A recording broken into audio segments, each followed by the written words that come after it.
mundane heritage and supramundane desideratum. The subject of today's discourse is supramundane heritage and supramundane desideratum. I wrote long ago that the supreme law of human unity is that human beings have come from a common source, and they all will return to the same culminating point, the same destination.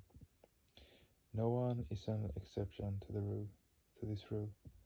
If due to confusion arising from superiority complexes, people think otherwise, they will land in trouble because there is no alternative. Yatuva imani bhutani yayante yena yatani yuvanti. Yat prayantya bisham vishanti tad vijnana sasvatad brahma.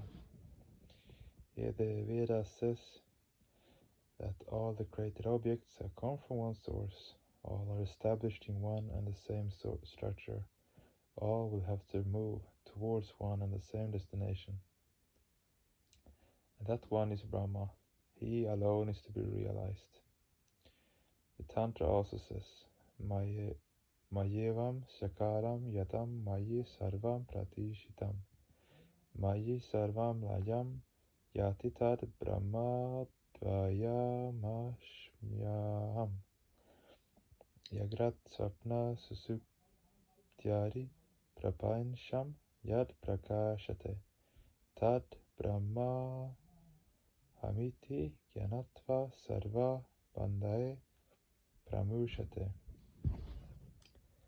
Out of the Supreme One, all have emerged. Hence, the Supreme One is called Brihat. The word Brihat literally means one who is very vast, who is beyond the scope of all limitations, who is immeasurably and unfathomable.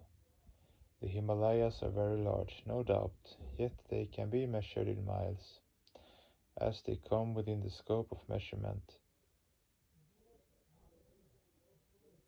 They cannot be called Brihat in philosophical terminology. We may say that the Himalayas are Vishala, very large, but certainly not Brihat, immeasurably vast. From the word Brihat, the word Brahma has come. Brahma literally means the entity who is himself very vast, and whose ideation makes others vast like him. Brihatvad Brahma, Brihanatvad Brahma. Brahmanatvad means making others vast. He himself is very great, and hence he is called Brahma. But this is not enough. Besides that, he has the capacity to make others equally great like him. That is why he is Brahma. The many have come from the one, and finally merge back into the one. Now the fundamental question is, why have the many come from the one? Why is one metamorphosed into many? This is something beyond human imagination, because the mind functions within a particular periphery and with a particular upadhi. When the internal or external projection of the mind does not find a physical base, and the mind loses its capacity to think, it may be said that there is something beyond the scope of the mind. The state where the mind cannot reach is called the metaempirical state, the anavashta dosha of mind, where the mind is non-existent. How can it perceive or conceive anything? It cannot. Yatuvacho nirvartante aprapya manasha saha anandam brahmano vidvanna vibeti kutna shana. Anything lying beyond the scope of the mind is an embodiment of this. Anandam brahmeti vigyayanat ananda deva kalvimani bhutani yayante anandena yatani jivanti anandam prayantya visham vishanti iti te saesha bhargavi varuni vidya parame vyomni pratishtita sasha evam veda pratishtati anavana naru bhavati Mahan bhavati prayaya pashubhihi Brahma varsha shena Mahan kirtya. Feelings of joy and sorrow lie within the mental arena, but those feelings which transcend the arena of mind are called ananda nubhuti, feelings of bliss. Philosophers do not find any answer to the question of why the singular Brahma is metamorphosed into many. A philosopher, a jnani, has no answer to this question. No one can know the answer because the original stance of Brahma is beyond the periphery of mind. All argumentations, all logic lie within the scope of mind. Hence the jnanis fail to find the answer. The karmis or people of action also try to find the answer, but their capacity is still more limited, for karma or action is the change of position of an object. Now the question is, where can the relative change of position of objects take place? Only within the scope of the quinquelemental factors. It is difficult to go beyond that. In the mental sphere, such a change of place can indeed occur, but for such a change of place there must be a witness or a measure as well, to give an idea of time, the temporal factor. Hence karmis cannot know on the physical level why Brahma created the manifested world. In the same way, they cannot get the answer in the mental world either, because the mind cannot function outside the ectoplasmic structure. Hence karmis are helpless in this regard.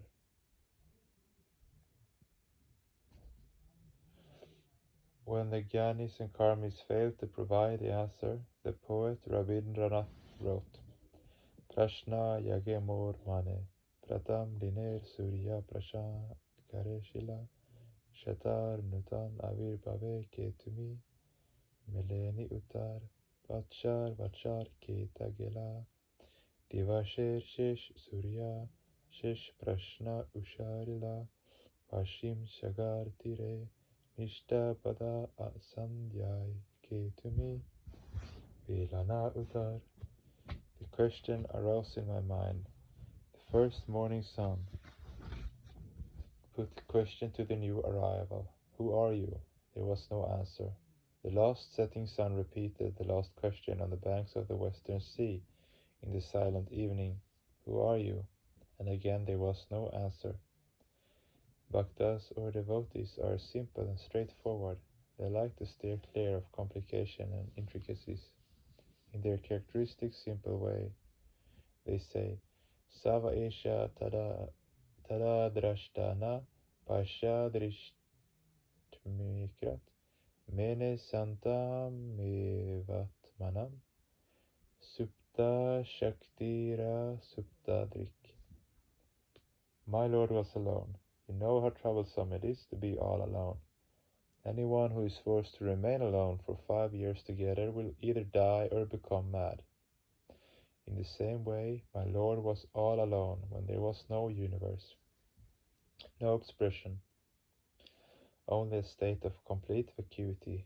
No one can imagine what a terrible situation it was.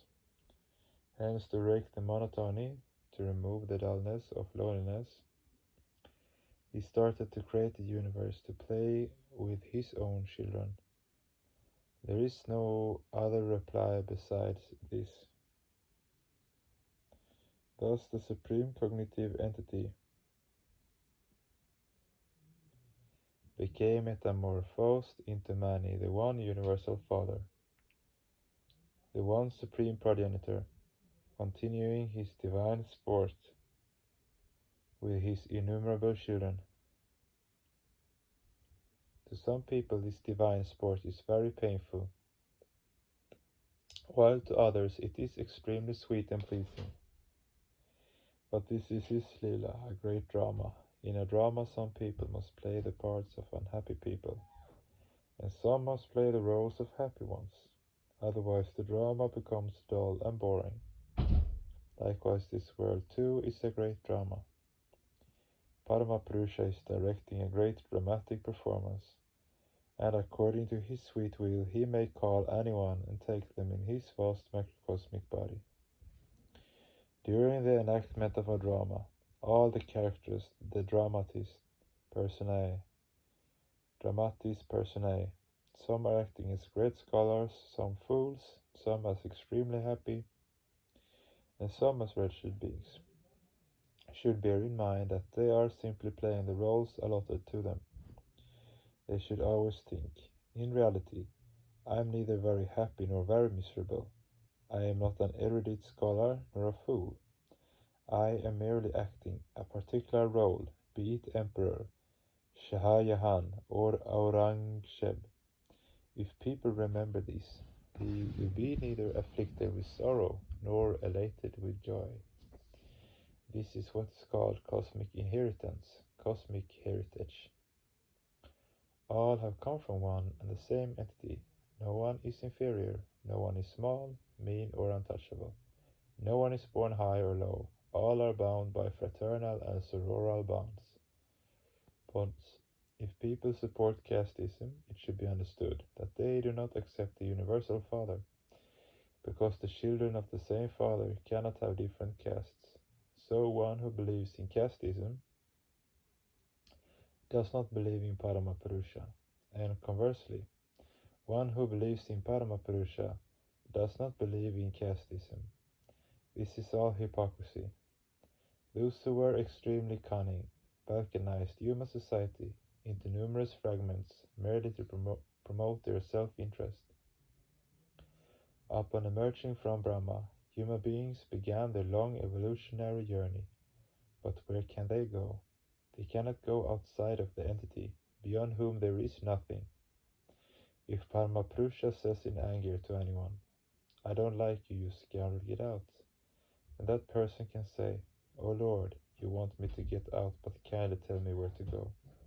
There is nothing outside you, so wherever I go, I shall remain within you. You are infinite. If you cannot tell me where I should go, then please change your name. If there is anything outside you, then you are not infinite. The poet Vidyapati also said, Adi Anandika Nata Kaha Yasi Abtarana Parana Tumara. You are the Lord of the beginning and the Lord of the end also. I am somewhere between the beginning and the end, and so you are also my Lord. Thus it is your duty to save me, to redeem me, to protect me from danger. You are bound to do that. In the world of thought, two forces operate, the centrifugal and the centripetal. Similarly, regarding the immanent power of centripetal Paramapurusha, it has been said, Shakti sa Shivasya Shakti, Shakti the supreme creative principle, operates in two ways, Vidya and Avidya. The force of Avidya repulses and the force of Vidya draws the entities towards Paramapurusha. This is how Paramapurusha is continuing his perpetual divine sport. That means that none of the entities can go beyond him, for they are all moving around Purushottama.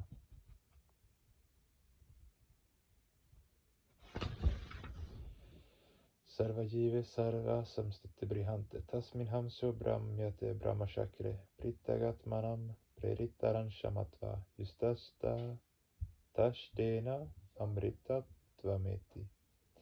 All the created objects are revolving around Purushottama. Some are rotating at a greater distance with a long radius, and some are moving at a shorter distance with a short radius. The nature of the ideation and inherent samskaras of entities varies from one to another, and accordingly the physical structures of individual entities also vary. And all the entities, with their respective mass and bones, are revolving around the nucleus. This movement continues as long as they think. I and my Lord, I and the Universal Father are separate entities. As soon as they think, no, I and my Lord are not separate entities, just as the ocean and its drops of water are not separate entities. The drops of water are part of the ocean. Then they are no longer misguided. They rush towards Purushottama and merge in him. This becomes possible only when people get the opportunity and proper training due to his grace. Muktyakanksha Sadguru Praptihi. Whenever anyone develops an intense desire to merge in him, Paramapurusha immediately arranges to impart lessons how to move towards him, how to merge in him. That is, Brahmaeva Gurureka Naparaha. No one else except Paramapurusha knows how to become one with him. This is why in the form of preceptor he teaches the sadhakas seeking liberation. Besides this, there is no other way of returning to him. I use the term desiderata in plural number, but the nucleus of the cosmological order is one, not more than one, so the term desideratum should be used in singular number, because the supreme goal is one, not many. In order to reach the singular entity, the aspirant must proceed with single-minded devotion, ekabuddhi. To proceed with divergent mental flows means to invite trouble, to risk annihilation. Now all the microcosms originate from him and finally return to him. Their existence during the intervening period also comes within his scope, for he is continuing his divine sport with his microcosms. They will have to constantly remember that, howsoever small they may be, they are the fragments of the infinite one, with a small brain in a small cranium of the human body. A human being thinks, how much capacity can the brain possess? People sometimes do acquire non-cerebral memory, the memory of past lives, in the new bodies, but under ordinary circumstances people retain their memories of the past in the brain of this body. Anubhuta Vishaya Samprashmusa Smritihi. Perception is carried out through the nerve fibers, and with only a few nerve fibers, how much capacity do human beings possess? Kata tuku pal. Dare manavar kata bal dare vidata. How powerless is a human being, and how powerful is the Supreme Lord. There is no comparison. Saha Sahasrashirsha Purushaha Sahasrakshaha Sahasrapat Sabhumim Vishwato Vritvatya Tishtara Shangulam Purusha Evedam Sarvam Yad Bhutam Yacha Bhavyam Utamritatvashishano Yada Nena Nitura Hati Rigveda Purushottam. A person has a small brain with a little intellect and a little memory. Those who got their master's degree only 10 or 12 years ago will not be able to answer a single question if they're asked the same today. Their pass certificate is their only capital, nothing else. Such is the small capacity of the poor human beings. Whereas Paramapurusha possesses infinite knowledge and infinite wisdom, where was the seed of intellect that found manifestation in different microcosms? It was certainly hidden in Paramapurusha himself. His cognitive faculty is metamorphosed into physical objects, which in turn, through clash and cohesion, evolved into microcosms, which gradually developed their latent intellectuality, and finally become intellectual giants. Hence, with limited human intellect, it is futile to enter into useless debate on Paramapurusha. Sahasraksha, how far can human beings see with their 2 eyes? Not very far, but can anyone hide anything from such an entity who can see everything of this universe, in whose mind the entire universe is vibrating, the entity who is always hearing each and every secret word hidden in the innermost part of everyone's mind? Hence it is better not to dare to compare Paramapurusha with the unit living beings. the macrocosm with the microcosms. Sahasrapada. If you want to go physically to Calcutta from Siliguri, it will take at least some time, but it will not take any time at all to go from the Siliguri in your mind to the Calcutta in your mind. And in this universe, everything is within the cosmic mind. This whole universe is his mental world, and so he does not take any time at all to move from one place to another within his mind. And thus it is said that he has innumerable legs and does not have to go from one place to another, because he is present everywhere.